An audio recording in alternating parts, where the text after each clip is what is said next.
In December 1945, the course of religious history changed forever, though the world wouldn't know it for decades. It happened in Upper Egypt, near a massive cliff known as the Jabal al-Tarif, close to the town of Nag Hammadi.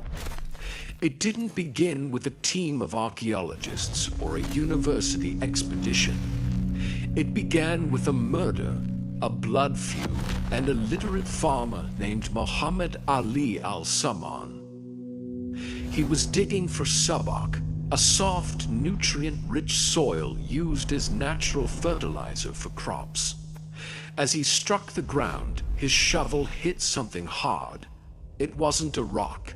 It was the distinct sound of pottery. Buried beneath centuries of sand was a red earthenware jar, sealed tight, standing almost 3 feet tall. Muhammad hesitated.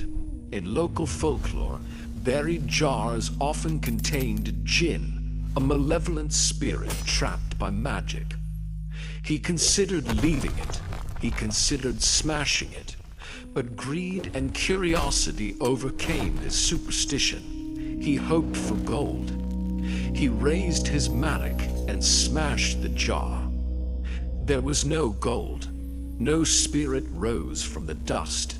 Instead, tumbled out onto the sand were 13 leather-bound books, ancient codices, their pages made of papyrus, brittle with age. He had just found the Nag Hammadi Library. Among these texts was a document that the Vatican had spent nearly 1,700 years trying to erase from the face of the earth. It was the Gospel of Thomas. Muhammad couldn't read the ancient Coptic text. He wrapped them in his tunic and took them home to his hovel. That night, his mother took some of the loose pages containing words potentially spoken by Jesus of Nazareth, and threw them into the straw oven to kindle a fire. We will never know what priceless wisdom was turned to ash that evening. But what survived, what eventually made its way through the black markets of Cairo, into the hands of antiquities dealers, and finally to the desks of international scholars, was explosive. Why was this specific gospel forbidden? Why, in the 4th century, did bishops send out soldiers and monks to hunt down these books and burn them? It wasn't just because they were different. It was because the Gospel of Thomas reveals a Jesus that the church could not control. It reveals a Jesus who possessed 3 specific, terrifying powers. Powers that were not miracles granted by a distant God, but capabilities of consciousness that he taught could be replicated. Power number 1, the ability to manipulate matter and become invisible. Power number 2, the access to the unshielded thoughts of any human being. And power number 3, the most dangerous of all, the ability to bypass death completely through a state of continuous consciousness. Today, we are not looking at theories. We are looking at the words that survived the fire. We are going to open the jar that Muhammad Ali found. Stay until the end, because the third power doesn't just challenge your understanding of history, it challenges your own understanding of your own mortality. To understand why these powers were kept secret, you have to understand the mechanism of control. You have to understand what happened in the year 367 AD. By this time, the Roman Empire had adopted Christianity, but it was a chaotic, diverse faith. There were groups who believed Jesus was a spirit. Others believed he was a man. Some used dozens of gospels. Others used only one. This freedom was a problem for an empire that needed unity. Enter Bishop Athanasius of Alexandria, a man of iron will and immense power.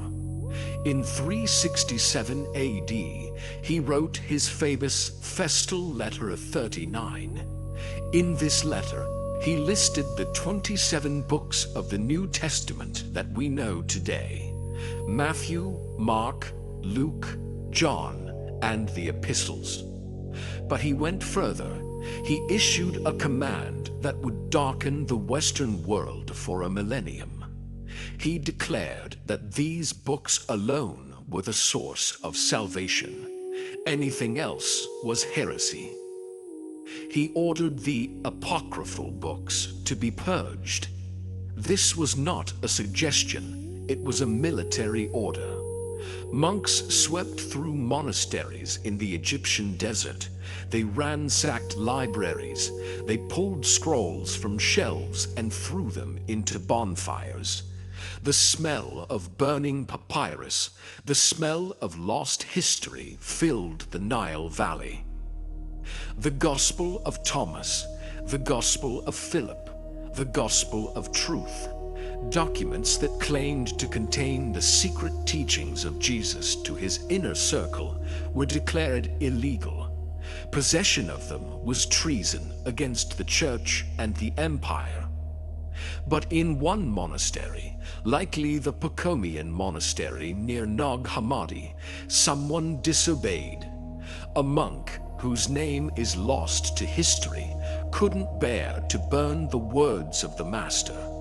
He gathered the 13 most precious texts. He put them in a jar.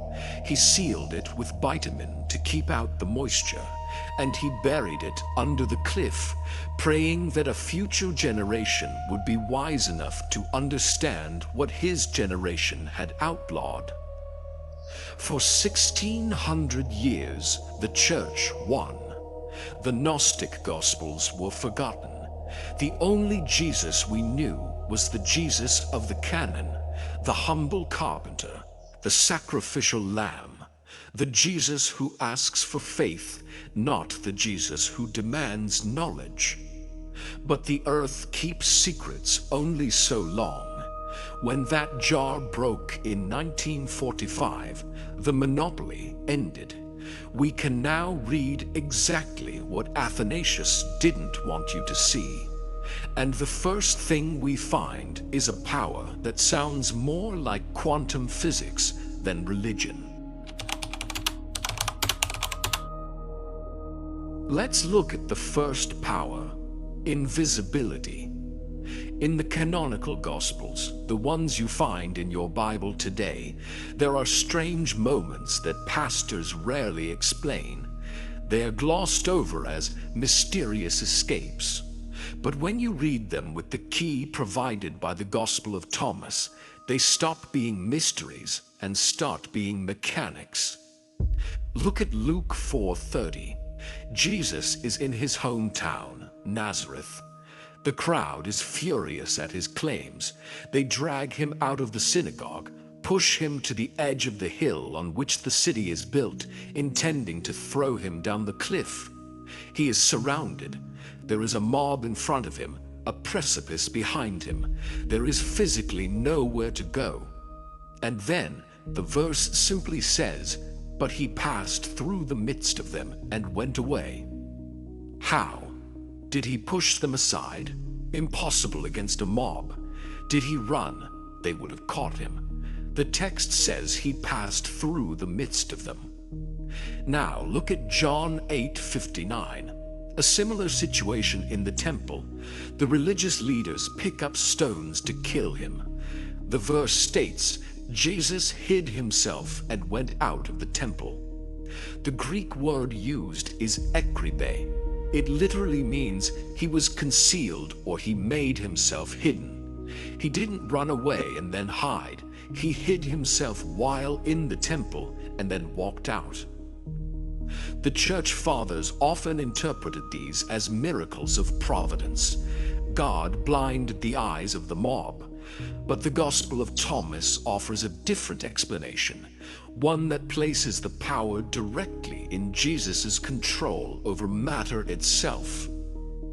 In saying 77 of the Gospel of Thomas, Jesus says, "I am the light that is over all things. I am all. From me all came forth, and to me all attained. Split a piece of wood, I am there. Lift up the stone, and you will find me there." This is not metaphor. This is a statement of non-dualism. Jesus is claiming that his consciousness is not confined to his physical body. He is asserting that he is the fundamental substance of reality itself. Dr. Bart Ehrman, a leading scholar on early Christianity, notes that the Jesus of Thomas presents a high Christology in terms of cosmic presence. If one's consciousness is truly one with the all, as saying 77 suggests, then the physical location of the body becomes secondary. Think of it in terms of modern physics. Matter is mostly empty space, held together by energy fields. If a consciousness can align fully with the energy field rather than the particle form, passing through the midst becomes a description of shifting vibration, not magic. Jesus was teaching that the material world is not solid, it is fluid, and for one who realizes their unity with the light that is over all, physical obstacles, walls, crowds, stones, cease to be barriers. He could walk through the crowd because in that moment he was not there in the way they were. He had accessed a state where he was the wood, he was the stone, he was the space between the atoms. This is the power of dominion over matter. And if this sounds impossible, the second power is even more disturbing because it invades the one place you think is private, your own mind. We assume our thoughts are our own. We believe that we can smile and nod and agree while secretly judging, plotting, or lying, and no one will ever know. The second power reveals that for a being of this level of consciousness, privacy is an illusion. The canonical Gospels hinted this. In John 2:24 it says, "But Jesus would not entrust himself to them, for he knew what was in each person." But the most terrifying example is the calling of Nathanael in John 1. Nathanael is sitting under a fig tree, alone, miles away from Jesus. He is likely praying or meditating. He is having a private internal dialogue.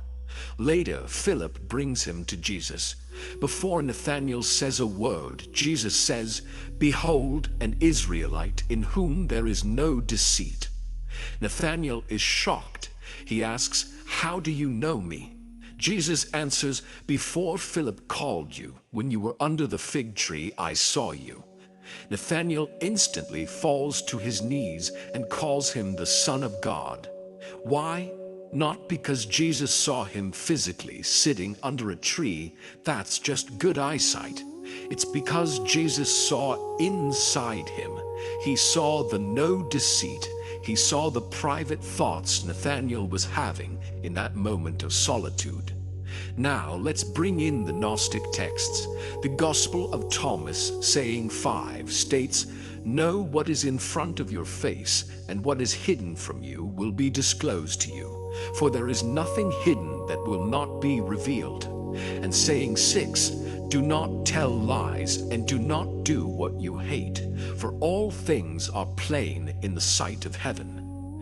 The Church teaches that God watches you to judge you. The Gnostic texts teach something more profound. Separation is a myth. In the Gnostic worldview, described by scholars like Dr. Elaine Pagels, Jesus represents the unified field of consciousness.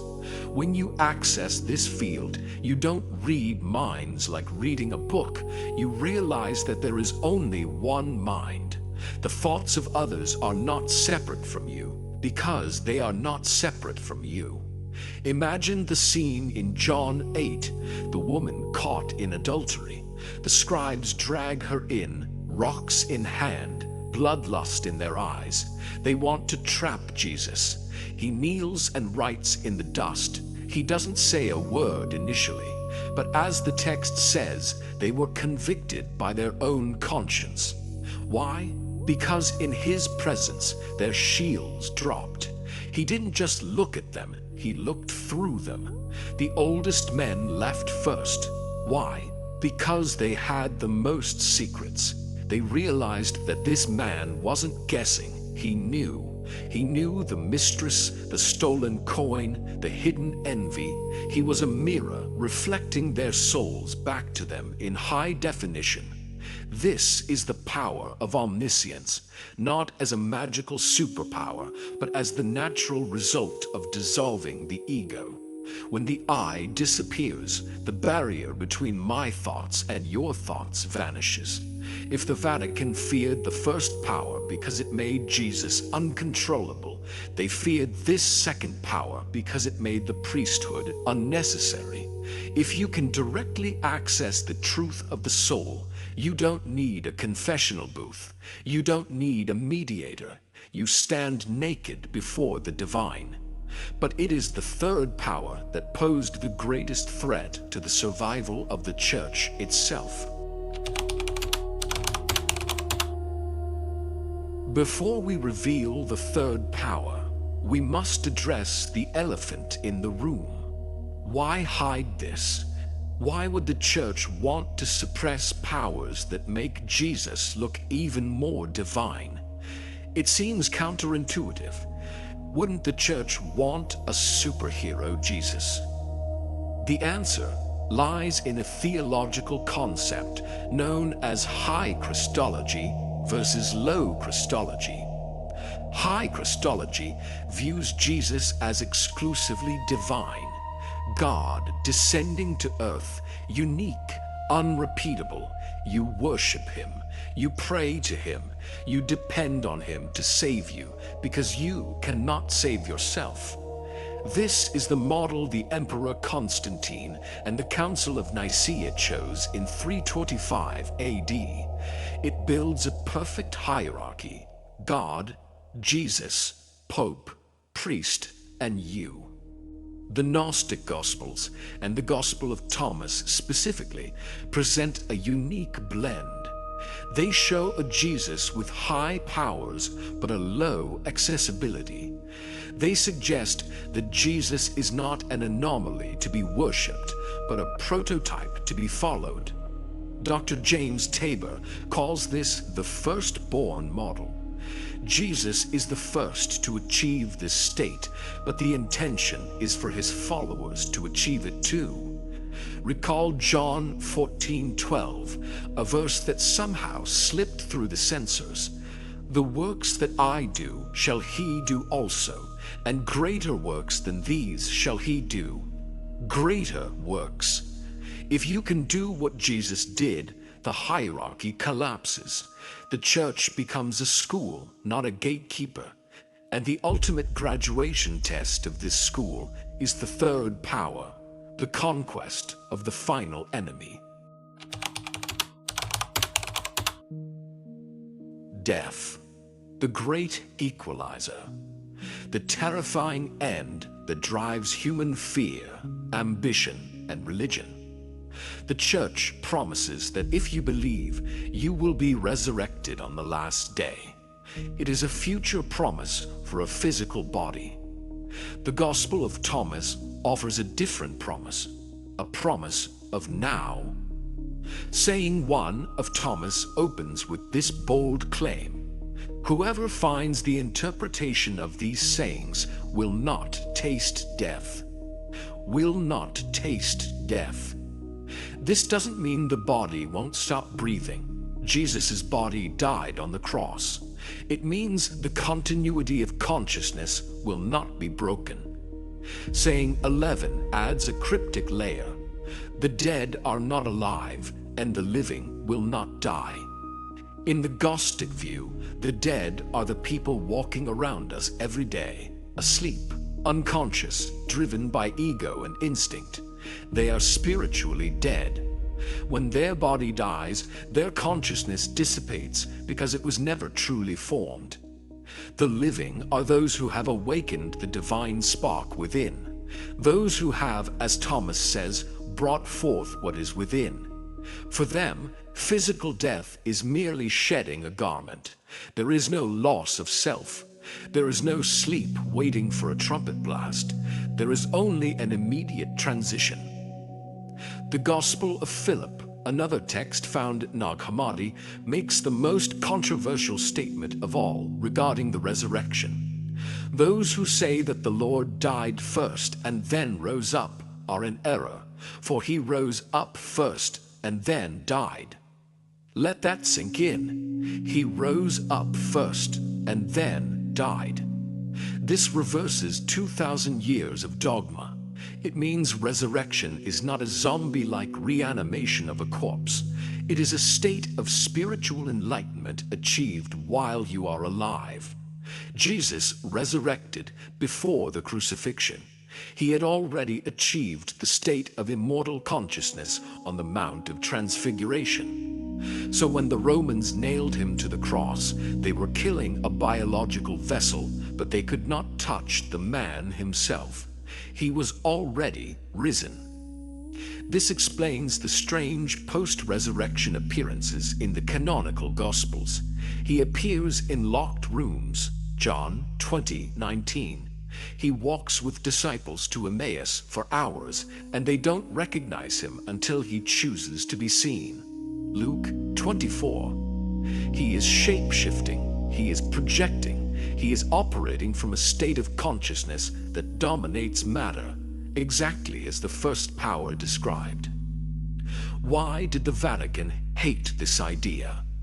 Because if resurrection is a state of consciousness you achieve through spiritual work now, then you don't need the last rites. You don't need the church to bury you in consecrated ground.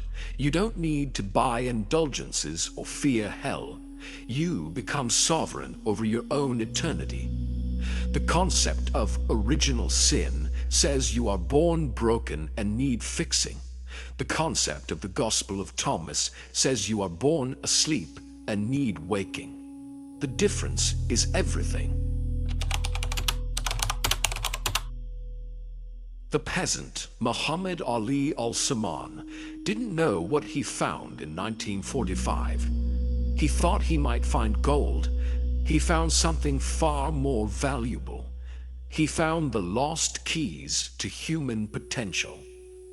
The 13 codices of Nag Hammadi survived the fire, the desert, and the centuries to reach you today.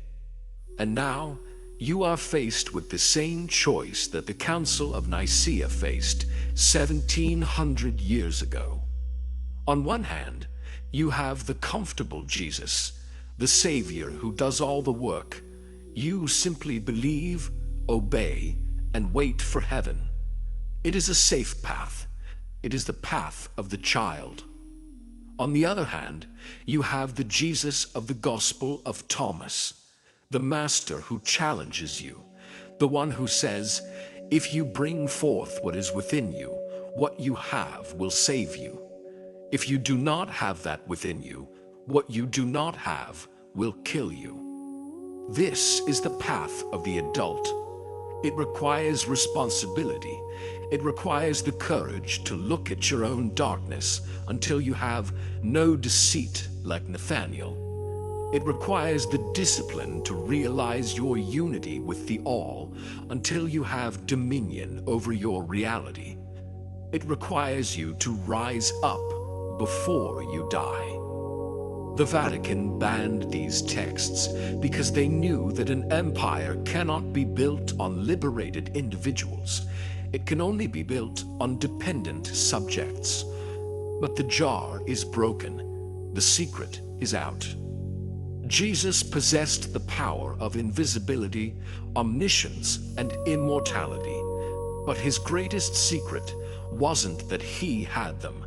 It was that he kept trying to give them to you. The seeker should not stop until he finds. When he finds, he will be disturbed. After having been disturbed, he will be astonished, and he will reign over the all. Gospel of Thomas, saying 2. Are you disturbed yet? Good. That means you are beginning to find. If you want to go deeper into the specific passages that were removed from the Bible and the practical teachings on how to apply this ancient wisdom, you are in the right place.